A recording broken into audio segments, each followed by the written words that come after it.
নমস্কার বন্ধুরা, সবাইকে আমার ভিডিওতে স্বাগত। সকাল সকাল দুই শালিক দেখিয়ে আমার দিনটা শুরু করলাম, তোমাদেরকেও শুরু করালাম। তো সকাল সকাল আমরা এখন বাজে 5:30, আর আমরা সবাই মিলে রেডি হয়ে গেছি, যাবো একটুখানি মন্দিরে পুজো দিতে, বড় মার ওখানে। তো দেখো, আমি, তোমাদের দাদা ভাই, সোনু সবাই মিলে রেডি হয়ে গেছি আর ওয়েট করছি দিদি, বুড়ো এদের জন্য। তো ওরা আসলে তারপরে আমরা যাব, আর সঙ্গে আরও লোক যাবে, সজল আর আমার সজলের মা, মানে আমার মেজোজা। তো সবাই মিলে গাড়ি করে বেরিয়ে পড়েছি ঠাকুরের নাম নিয়ে বড়মার কাছে, বড়মার চরণে যাব। কারণ তোমরা জানো, অন্যান্য দিনের থেকে আজকে বড়মার কাছে যাওয়াটা একটা অন্য মন নিয়েই যাচ্ছি। কারণ আমাদের সকলেরই মন মেজাজ সব খুবই খারাপ এবং আমরা সবাই খুব দুশ্চিন্তার মধ্যে রয়েছি। আমাকে নিয়েই বলতে পারো সবাই খুবই দুশ্চিন্তায় রয়েছে। তাই সজল ঠিক করলো সবাইকে নিয়ে, আমাকে নিয়ে বড়মার মন্দিরে যাবে। তো সেই জন্যই রেডি হয়ে বেরিয়ে গেছি। আর এটা দেখো, কল্যাণী হাইওয়ে দিয়ে যাচ্ছি, এই রাস্তাটা নতুন করেছে। তো এই রাস্তা দিয়ে আমি কখনো যাইনি বড়মার মন্দিরে, আজকে ফার্স্ট টাইম গেলাম। সত্যি রাস্তাটা খুব সুন্দর। এর আগে আমি যতবারই গেছি ট্রেনে গেছি। তো এই যে ট্রেন স্টেশন থেকে নেমে এই যে বড়মার সেই রাস্তা, তো এই আমরা চলে এসেছি অলরেডি। এখন বেজে গেছে প্রায় 8টা।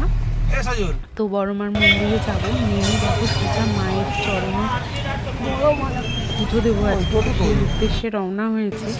আর আমাকে দেখেই বুঝতে পারছি কিনা জানি না কি হয়েছে আমার, কেন সবাই মিলে যাচ্ছি মায়ের কাছে, অবশ্যই তোমাদের বলবো। তার আগে চলো চট করে আমরা ডালাটা নিয়ে নিই, কারণ সবার মুখেই শুনছি পুরো গঙ্গার ঘাট পর্যন্ত নাকি লাইন অলরেডি চলে গেছে। তো ডালা নিয়ে, এই যে মালা সমস্ত নিয়ে ভাবছি কত তাড়াতাড়ি গিয়ে লাইনে দাঁড়াবো আর মায়ের কাছে গিয়ে একটু মনোবাসনা বলবো, মনস্কামনা বলবো। মাকে তো বলার কিছুই নেই, মা তো সবই জানে কেন এসেছি, কি জন্য এসেছি। সবাই মিলে ঠান্ডা যাই লাইনে। আজকে কি জানি কেন সবার মুখের দিকে তাকিয়ে মনে জোর আনছি, সাহস আনছি, কিন্তু তাও মনে জোর নেই কোনো সাহস। আর এখন এসে দেখলাম, এইটা আমি এর আগে কখনো দেখিনি, প্রচুর মানুষ ডন্ডি কাটছে। গঙ্গা থেকে স্নান করিয়ে ডন্ডি কেটে মায়ের স্থানে গিয়ে পুজো দেবে। প্রচুর মানুষের মনোবাসনা পূর্ণ হলে, মনস্কামনা পূর্ণ হলে তারা ডন্ডি কাটে। তো বড়মা সকলের মনস্কামনা পূর্ণ করেছে, সকলের মনোবাসনা পূর্ণ করেছে, তাই সকলেই ডন্ডি কাটতে কাটতে মায়ের চরণে এসে পুজো করেছে। জানি না মা আমার মনস্কামনা পূর্ণ করবে কি না, সব কিছু রক্ষা করবে কি। তো দেখো, প্রচুর মানুষ এসে অলরেডি লাইনে দাঁড়িয়ে পড়েছে। আমরা মনে হচ্ছে অনেকটাই লেট হয়ে গেছে আমাদের। তো চলো যাচ্ছি, যাবো লাইনে গিয়ে দেখি কত দূর শেষ সেই লাইন। প্রচুর মানুষ, দেখো কত দূর দূরান্ত থেকে মানুষ সব এসে, দেখো লাইনের আমরা কোনো শেষই পাচ্ছি না। গঙ্গার ঘাট থেকেও আবার অন্যদিকে রাস্তা ঘুরে গিয়ে এই দেখো সেই রাস্তায় কত লাইন। অলরেডি এবার লাইনে দাঁড়ালাম। সবাই এরকম টিকা করাচ্ছে জয় বর্মা বলে, তো আমরাও একটু করে নিলাম বর্মার সবারটা। সবাই দেখছি কারটা কেমন হয়েছে, বর্মার টিকা পেতেই হবে। তো চলো লাইনে দাঁড়াই, দেখি মায়ের কাছে কত দূর পৌঁছে। লাইনে দাঁড়াতে দাঁড়াতে দেখলাম আশেপাশে প্রচুর দোকানে এখন সবাই সকালবেলা পুজো দিয়ে, মায়ের চরণে পুজো দিয়ে সকালে জলখাবারটা খেয়েই বাড়ি ফিরে। তো আমাদেরও প্ল্যান আছে, তো সেই জন্যই দেখলাম প্রচুর দোকানে এরকম খিচুড়ি ভাজা হচ্ছে। আর কি সুন্দর দেখো বড়মার ফটোগুলো, প্রচুর দোকানে এরকম শাড়ি দিয়ে বড়মার ফটো আর বিক্রি হচ্ছে। খুব ভালো লাগছে দেখে, মনটা ভরে যাচ্ছে। বড়মার মুখটা দেখলেই মনে হয় যেন কিছু বলতে হবে না, মা সকল মনস্কামনা নিজেই বুঝে। তো চলো, আজকে জানি না মনটা খুব অশান্ত আমার। তো মালা আনতে সোনুর ইচ্ছা বড়মাকে বড় দেখে একটা মালা, ওরা গেছে মালা আনতে। আর এদিকে দেখো গোপালের ফটোটা কি সুন্দর, বেশ ভালো লাগছে। চলো লাইন এগোচ্ছে, আমরাও এগিয়ে যাই। এইটা চলে এসেছি মায়ের কাছে। দরজা, মায়ের মন্দিরের দরজা, মায়ের কাছে আগে মায়ের কাছে এসে পৌঁছালাম। হ্যাঁ, মাই টানলো, আমাদের আসার কিন্তু কোনো প্ল্যান ছিল না। হঠাৎ করে আগের দিন রাতে ঠিক হলো আমরা আজকে সকালে মায়ের কাছে। মা চাইলে ওরকম তেমনটাই হয়। এই যে দেখো সেই সুন্দর অপরূপ মায়ের সেই মূর্তি এবং সেই অপরূপ মায়ের মুখটা দেখো, মানে আমি তো গিয়ে চৌকি ফেরাতে পারছি না।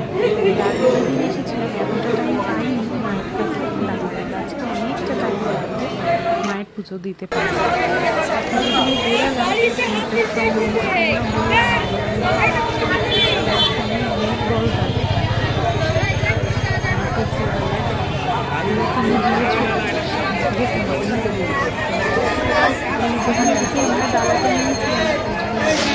জুতো রাখা হয়েছিল প্যাকেটে করে নিয়ে বেরিয়ে পড়লাম, যাবো এবার একটু। সবাই সেই ভোরবেলা উঠে 5:30টায় উঠে এসেছি, এই জন্য সকলেরই অল্প বিস্তর খিদে পেয়ে গেছে। দেখো খিচুড়ি আর হচ্ছে ছোলার ডাল দিয়ে আলু দিয়ে ভালোই হয়েছিল রান্নাটা। খাওয়া দাওয়া সেরে এখন যাচ্ছি বাড়ির দিকে। এই যে তোমরা দেখে বুঝতে পারছো, এই রাস্তাটায় দাঁড়িয়েছিলাম আমরা লাইনে, কিন্তু তার থেকেও প্রচুর প্রচুর দূরে এখন লাইনটা এগিয়ে গেছে। মানে আমরা যত দূরে দাঁড়িয়েছিলাম তারও 4-5 ডবল লাইন হয়েছে।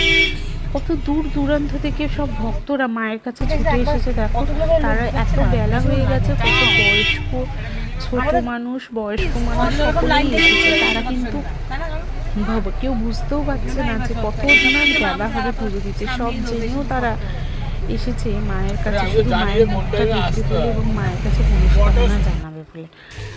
তো পুজো টুজো দিয়ে বাড়ি ফিরে চট করে একটু রান্না বসিয়ে দিয়েছি, কারণ দুপুরে তো একটু খাওয়া দাওয়া করতে হবে।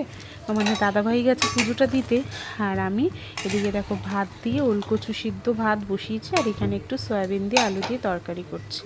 জানো শনিবার আমরা নিরামিষ খাই, অনেকেই তোমরা এটা জানো। আর অলমোস্ট এখন 1টা বাজতে যায়, তাড়াতাড়ি খাওয়া দাওয়া করে এখন হচ্ছে সন্ধেবেলা, দেখি ভাই আর ভাইয়ের বউ এসেছে আমার সাথে দেখা করতে। কী যে হলো আমার জানি না, এদের সাথে আর এর পরে কোনোদিন এর সাথে বসে গল্প করতে পারবো কিনা, তাই জন্য এরা এসেছে দেখে এটা কিন্তু ক্যামেরা বন্দি করে রাখলাম।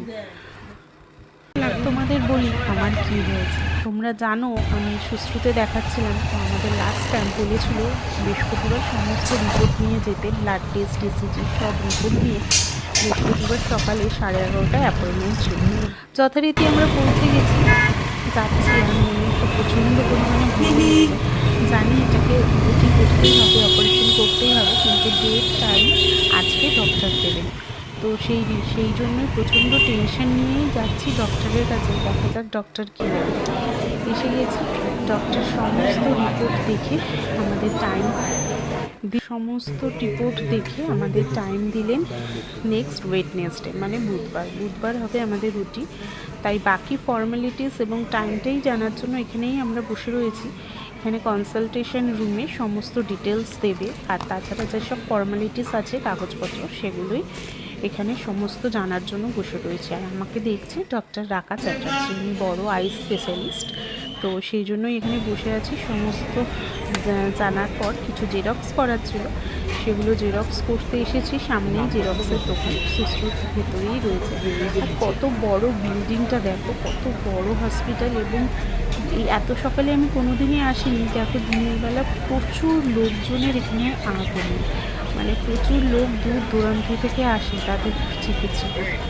আমিও এসেছি ভগবানের কাছে আসার, হয়তো ঠিক হয়ে যাবে। তাই না, হঠাৎ করে এটা আমার কী হলো, কেন হলো, আমরা কেউ নিজেরাই বুঝতে পারছি না। তো কী হয়েছে, আমার চোখে একটা ছোট টিউমার মতো হয়েছিল, যেটা দিন দিন অনেকটা বেড়ে যাচ্ছে। এখন তো দেখো প্রচণ্ড পরিমাণে বেড়ে গেছে, তার জন্য আমি চোখটাও বুঝতে পারছি না। এই যে দেখো, বুঝতে পারছো তোমরা, দাঁড়াও দেখাই। তো এইটারই হবে অপারেশন বুধবার দিন। জানি না কি হবে, তোমরা সকলেই ঠাকুরের কাছে প্রার্থনা করো যাতে সমস্ত কিছু ঠিক থাকে। আর আমি নিজের ওপর নিজে আর কোনো ভরসা রাখতে পারছি না, দেখা যাক কি হয়। তো এই হচ্ছে আমার কথা। তো দেখা হবে নেক্সট ব্লগে। সবাই ততক্ষণে ভালো থেকো, সুস্থ থেকো, বাই।